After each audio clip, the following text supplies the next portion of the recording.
Magandang hapon din naman sa iyo, Pastor Edwin. Kamusta po kayo? Muy bien. Yung mabuti naman.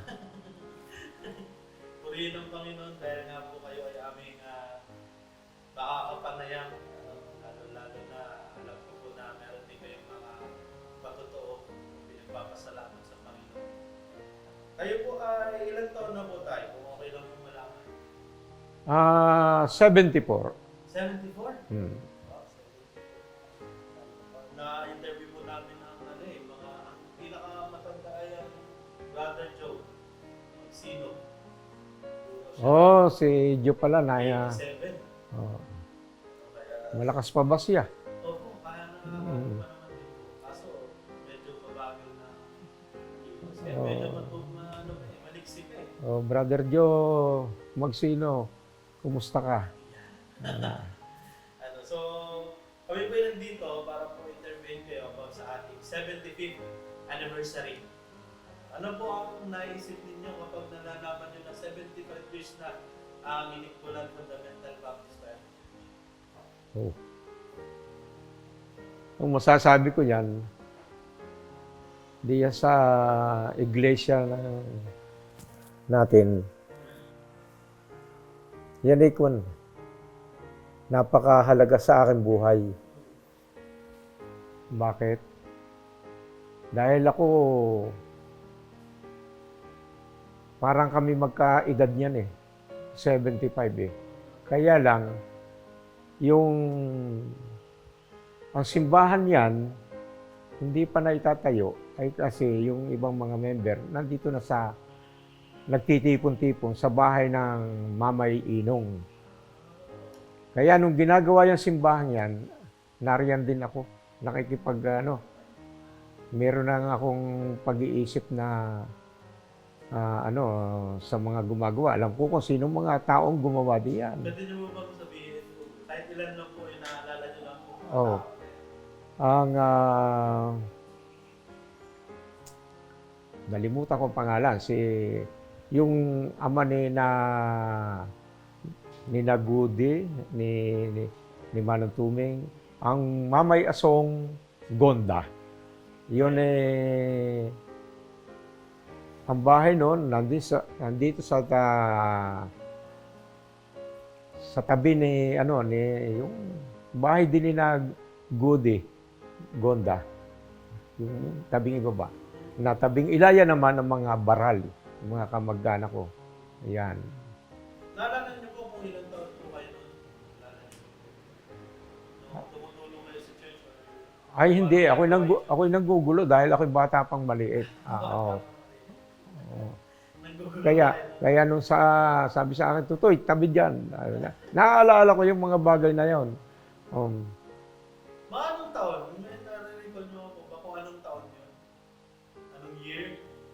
Di mga, yung mga 53, gano'n.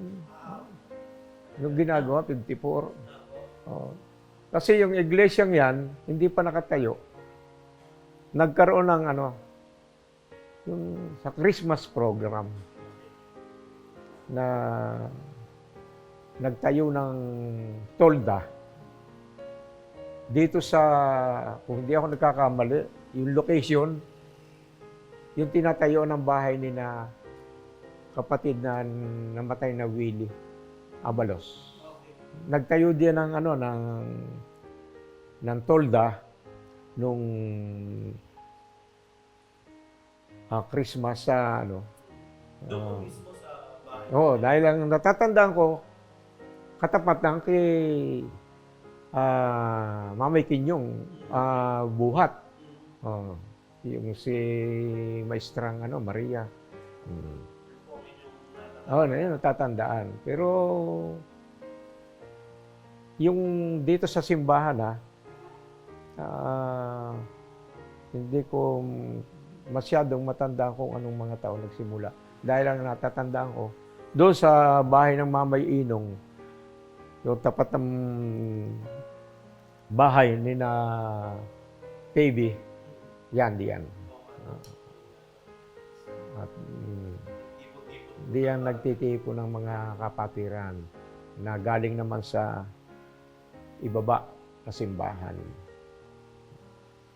Pero sa inyo pong magkakaalala, kailan po kayo nag-start talaga maging part ng IFBBC or IFBC po? Kailan kayo na-bautismo? Natatandaan niyo? High school ako noon eh. High school. Matagal din akong hindi pa nababautismo. Nandyan na rin ako. At kabataan. Noon nung nabautismo ako, palagay ko 1960, ano na ako, mga grade na ako, mga grade 4 na yun. Sino ang pastor? At saan po? Sino ang pastor? That time po. Ang pastor, ang alam ko ay ang pastor, nalilimutan ko. Ang Manong Panoy, ang Diakono diyan, na kasama ng Kay Bautista, parang si Pastor Lamitar. Oo. Lamitar nga ba? Saan po kayo? Sa dagat din po? Ano? Sa dagat, oo. Sa Masay. mga butong? Butong? Butong San Luis, ano? San Luis, Yung malapit kila Pastor Salit ngayon. Kilala niyo? Si Pastor Salis, kilala ko yun. Doon po kayo na-bautismo. Oo. Ano po ang inyong memories na hindi makakalimutan nung panahon nung una na talagang tumatak sa isip niyo na ngayon hindi niyo makalimutan? Aba kasi, dahil nung aming kabataan, yung people, napakasaya namin. Kung ikukumpara sa ngayon, parang sa tingin ko, hindi kayang abutin yung kalahati man lamang ng kasiglahan ng mga member diyan. Dahil kaya ko na babanggit yan. Noon wala pang sasakyan katulad ng ginagamit ninyo ngayon. Noong hindi pa nakakapagdala ng magandang balita sa Durungaw. Yan gabi-gabi. Mula doon sa simbahan, nilalakad yan ng mga kapatiran. Dito dumadaan sa tabi ng bahay ko. Kapag ganon. Tapos, diyan ang daan doon sa bagong karsada diyan ginawa. Papunta doon sa Durungaw. At napakasaya namin noon. Ang ibang young people, siguro marami, mga 10 mahigit. Lahat, kumisan doon na nagtutulugan sa Durungaw. Oo. Ayaw kaming pauwiin. Inaabot niya kami kumisan. Naabot kami na ng pasado alas 12 na ng gabi. Oo. Paano po yun? Madilim. Walang problema ang kadiliman. Dahil kasama natin ang Panginoon, lagi nagliliwanag. Sa nilalakaran nyo, gaya niyan. Meron kami mga may flashlight, kandila, lampara na yung sa kawayan na mayroong gas. Ang tawag nila noon ay uslo ba yan? Yun po ang talagang hindi nyo makakalimutan. Ay, oo, talagang masigla ang lahat ng member diyan. Bata, matanda. Oo. Yung mga mamay-inte, mamay-inong. Kasi yung father ni na Brother Ruding, Ilaga, ni na Roseli. Kaya kami magkakasama ng mga yan. Talagang masigla. Malaki na ang pinagbago noon at ngayon talaga. Oo, malaki. Kasi nakakalungkot nga mangyari. Nagkakaroon ng, ba tawag diyan? Yung ibang member na-transfer sa ibang simbahan. Kakaroon ng konting hindi pagkakaintindihan, lumilipad kagad yung iba. Oo. Pero ako maraming pagsubok sa simbahan na yan. Kung hindi lang talaga ang Panginoon ako'y ginigiyahan. Dahil ang karanasan ko diyan ay ewan ko kung meron pang uuna sa akin na nagkaroon ng problemang mahigpit. Dahil ako'y isang member na diyan at ako'y merong ika nga ay ipinangako sa Panginoon na tutuparin. Subalit nung dumating yung pagkakataon na ako'y nagkaroon ng asawa na hindi naman mananampalataya, ayun ay aking tuong ipinanalangin sa Panginoon. Kung ano, Panginoon, ano bang dapat kong gawin? Ha? Kung itong aking yung babaeng ito na aking napupusuan, ay aking ipagpapatuloy o hindi. Ha? Dahil binata't dalaga pa naman kami. No? So, tinanggap ko yung yung consequence dahil hindi nga ang nangyari ay yung aming kalooban. Pero nararamdaman ko na ako'y pinahintulutan na ng Panginoon dahil ako, alam mo, mababa ang aking luha. Pagdating diyan sa aking sinabi sa Panginoon, kung ito man ay kasalanan ko, ako iyong patawarin. At kung talagang labag sa iyong kalooban, gawan mo ng paraan na huwag kami magkatuluyan. Pero hindi, malapit ang Panginoon. At ang naging ko niya, madadala mo yan sa aking paanan. Kaya ganon ang nangyari. Pero pagdating sa iglesia, nagkaroon ng problema. At nagkaroon ako ng disiplina. So, okay lang yon dahil policy ng Kwan, ng iglesia. So, sinabi ko sa Panginoon, talastas mo ang aking kalooban kung ano ang aking sitwasyon sa pangyayaring ito. Kaya ako'y binigyan ng disiplina. Pero sa kabila nun, hindi ako nagtampo. Tuloy ako sa pananambahan diyan. Hindi ako naglaman ng pag-iisip na diyan na kayo dahil ganyan pala ang pag-uugali ninyo. Hindi ko pinasok sa isip ko. Basta ang aking sa personal ko na relasyon sa Panginoon, ako'y maglilingkod sa iyo sa pananambahan. Pero yung ako'y papasok sa isip ko na ako'y iiwanan ko ang iglesia. Hindi. Kasi alam mo ba yung iglesia yan? Napakahalaga yan sa akin. Yung iglesia na yan, na tinatayuan,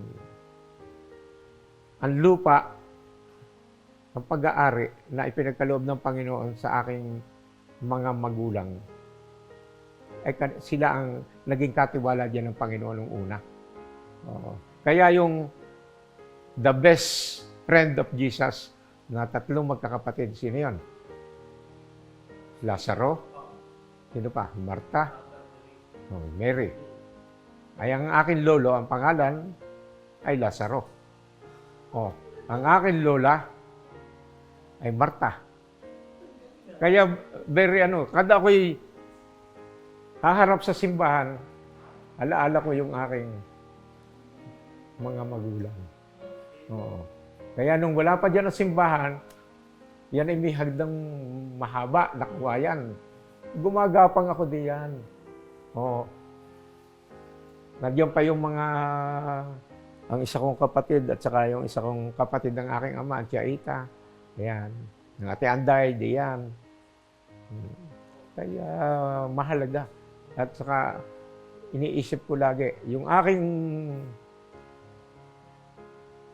mga magulang, ugat ng aking mga magulang, nandiyan nagmula. Kaya hindi ko man kinako ng aking sarili. Pero naroon ang aking damdamin. Kaya sabi ko nga, hanggat ako'y may kayang magpuri at maglingkod sa Panginoon, ay gagawin ko. Oo. Tingin ninyo po, dun sa inyong pinagdaanan, lahat doon, yung mga pinagdaanan sa church, kinuwento nyo na, tingin ninyo nakatulong po yun sa inyo. Ngayon, sa spiritual life. Abay, oo. Sobra. Mahirap ipaliwanag kung gaano katibay ang pangako ng Panginoon sa kanyang mga anak. Ako hindi matibay, pero yung ginagawa ko yung aking tungkulin, kung paano ko mabibigyan ng Panginoon ng kapurihan. Pero yung ang pinangako ng Panginoon na pagpupuri para sa bibigay ng mga biyaya para sa amin. Sa akin napakalapit. Dahil marami akong pinagdaanang sakuna. Ang disgrasya. Ay sabi ko nga, yung sinasabi nila na everyday na battery, na mayroong siyam na buhay, para sa akin, sobrang lampas na ako doon. Oo. Marami akong pagsubok na dinanas. So, dahil sumasabi ninyo na nagpatatag o nagpatibay sa inyo yung mga pagsubok na yun na naranasan ninyo habang parte din kayo ng iglesia. Oo. So, ibig sabihin, tanong lang po, kung sakali, tingin ninyo po ba na kung hindi man kayo sa inikulan or ginamit talaga ng Panginoon ang iglesia para tayo ay manatili sa pananampalataya. Kasi hindi naman lahat. Gaya na nasabi niyo, hindi lahat nananatili. Yung iba gusto na umalis. Yung iba mas worse, gusto na hindi manampalataya. Pero dahil dun sa mga pagsubok na yun, mas matibay kayo. Mas nananampalataya kayo sa Panginoon. Kaya hindi po talaga matatawaran ng kabutihan ng Panginoon sa buhay po ng mga, lalo ng mga patutuan ninyo, mga kwento po ninyo.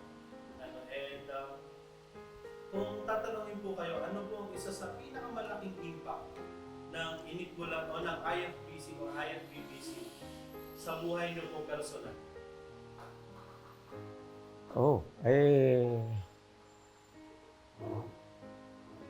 Lahat ng alam mo, yung impact sa akin ng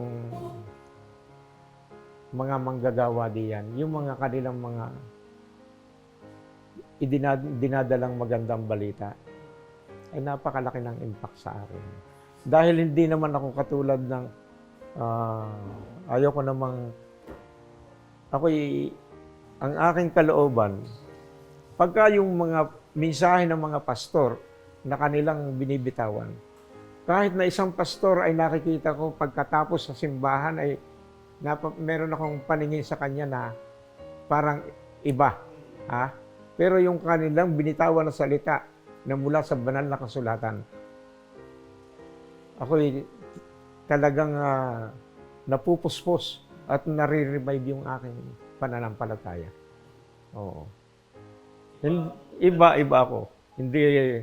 Hindi ko kaya kahit na yung aking mga kapatid, yung mga mahal sa buhay, pero yung aking paraan ng pananampalataya, dahil kami naman pare-parehas na nabautismuhan, na Bible study, linggo-linggo sumisimba, ay meron akong sariling pag-iisip na pinagkaloob ng Panginoon na aking pinapanindigan. Konti na lang po ito. Okay, kahit tayo hanggang mamaya pa. Kasi meron po kaming ilang pictures na ipapakita sa inyo. Ano po ang naaalala ninyo sa litrato kapag nakikita niyo po? Ano po meron yan? Sino po ang inyong mga kasama? Oo. Ay talaga namang napakagwapo itong mga nandito. Ay puro puro malapit sa aking buhay. Oo. Si Manong Magneng, ang Ninong Idong, kapatid ng aking ama. Si Kuya Tony, ang Manong Pilo, na isang nanguna na nagdisiplina sa akin. At ako'y natutuwa at ako'y kanyang dinisiplinahan.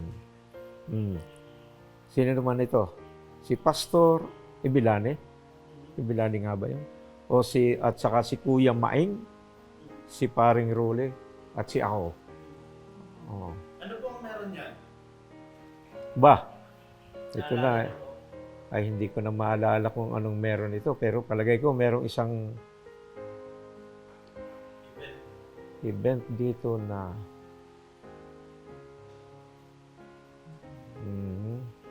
wala, ayaw ko manghula. Hindi ko na Meron matandaan. pa po, wag po ano, may isa pa po na ipapakita kami picture. Ano po ang pumapasok sa isip nyo pag nakikita nyo po ito? Buti may mga picture kayo nito Tama. dahil hindi ko na. Praise God po. Ako ang gumawa nito. Ako ang namuno. Mhm. Dahil lang ito'y panahon ni Pastor Lagan niya. Hindi. Pero ito si Pastor JP, student pastor ito noon eh. Oh. Bernard? Diba?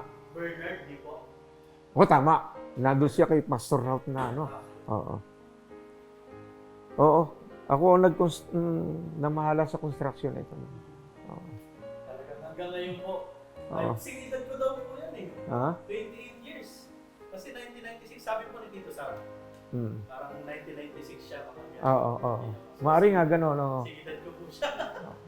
Ano po ang pinagpapasalamat nyo nung nakilala nyo ang Panginoong Yesus? Siyempre sa tulong ng Iglesia o kung sino mang tao ang ginamit ng Panginoon. Ano po ang bagay na pinagpapasalamat nyo dahil nakilala ng Panginoon? Aba, unang-una, pinasasalamatan ko. Pinagkalooban niya ng karunungan, katalinuhan, na makilala siya bilang sariling tagapagligtas. Oo. Okay, magpapasalamat ako sa aking, unang-una sa aking magulang. Dahil yung aking magulang, hindi man masyadong very active sa simbahan. Yung aking father, ang sinasabi ko. Pero, ang kanyang nakita ko sa aking ama, na ang kanyang pag-iisip ay talagang nakapokus sa ating Panginoon, sa paglilingkod. Dahil siya isang farmer. Yung kanyang kapatid, si Ninong Idong, ayan talagang mahusay sa Biblia. Pero nung nagkaroon ng problema ang iglesia, na maraming umaalis, hanggang sa dumating ang iglesyang yan ay parang mamamatay. Walang pastor, iniwan ng mga pastor.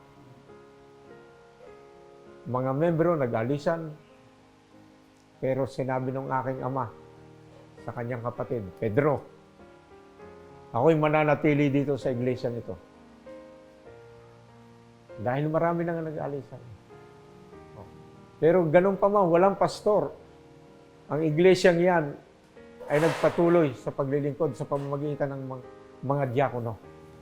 Na silang nando sa Maynila, naghahanap buhay. Pagdating ng linggo, pupunta rito sa Inikbulan para lang makapagbigay sa mga kapatid ng makapag-worship service, makapagpuri sa Panginoon. Yan, kaya sabi ko, ang iglesyang ito ay talagang dumaan sa pagsubok, talagang na-purify na mabuti ang mga mananampalataya. Encouragement naman po. Encouragement. Ang mga kapatid sa Panginoon, narinig ninyo ang hinihiling na encouragement ni Pastor. Ay ang akin lang masasabi, mga kapatid, alamin mong mabuti ang iyong relasyon sa Panginoon, ang iyong pananampalataya. Dahil ang Panginoon ay talagang napakabuti sa ating buhay. Kapag hindi ka sumunod sa ating Panginoon, sa Kanyang kalooban, okay, merong mga bagay na ika nga ay consequence ba? Ay yung sinasabi ng Panginoon mula sa Kanyang banal na aklat.